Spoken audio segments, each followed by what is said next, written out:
Part 1. Pain is not the problem. Pain is inevitable. Self-pity is a choice.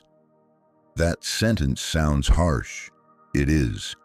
But it's necessary. Because most people don't suffer from pain. They suffer from identification with pain. There is a difference between experiencing hardship and building an identity around it. Pain is part of life.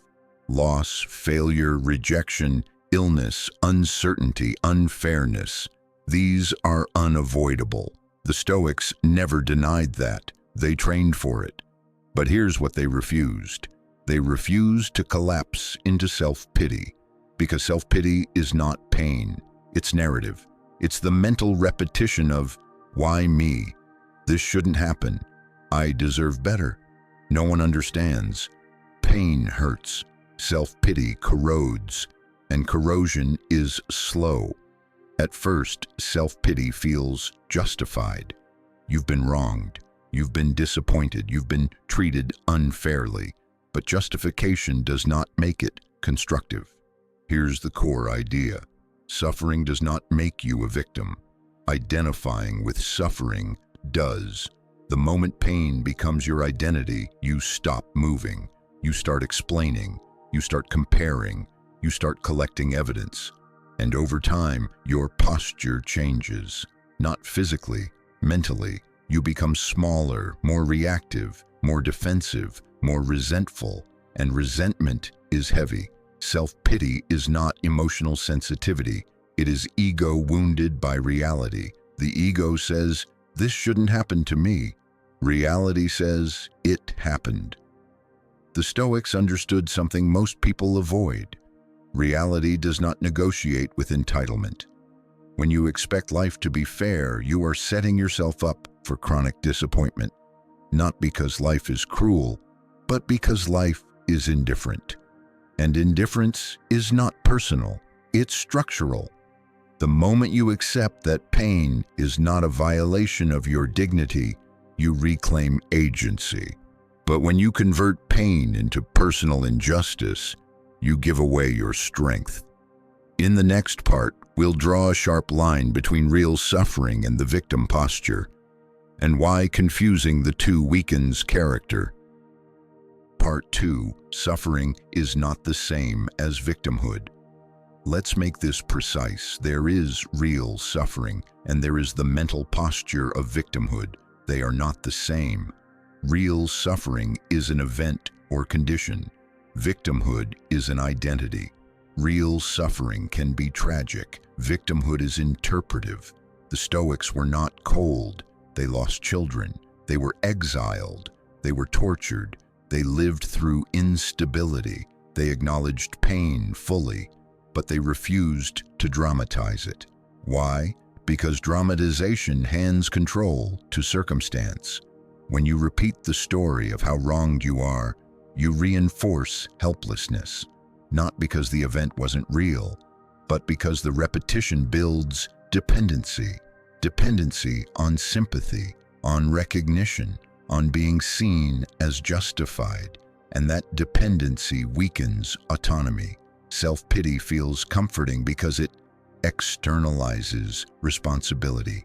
If this hadn't happened, if they hadn't done that, if life were different. But responsibility begins where complaint ends. This does not mean blaming yourself for everything. It means asking, given what happened, who do I choose to be? That question restores dignity, because dignity is not found in circumstance. It is found in posture. You cannot control what happened. You can control your orientation toward it. That's Stoic strength. Self-pity says, this broke me. Dignity says, this hurt. I remain. Self-pity narrows vision to injustice. Dignity widens vision to response. Here's where it becomes dangerous. Self-pity is addictive because it brings attention, it brings validation, it brings moral superiority. You become the one who suffered, the one who endured, the one who was wronged. And slowly, suffering becomes currency, but currency creates incentive. and incentive prolongs identity. That's the decay, not pain, attachment to pain. In the final part, we'll define how to accept suffering without collapsing into self-pity, and how to build dignity through attitude. Part 3. Dignity through attitude. Here is the uncomfortable truth. You can experience intense suffering without losing your dignity, and you can experience minor discomfort while losing it completely. The difference is posture. Posture is internal stance. It's the decision, often silent, about how you relate to pain. Here's how you prevent self-pity from taking root. First, separate pain from narrative. Pain is sensation. Narrative is repetition.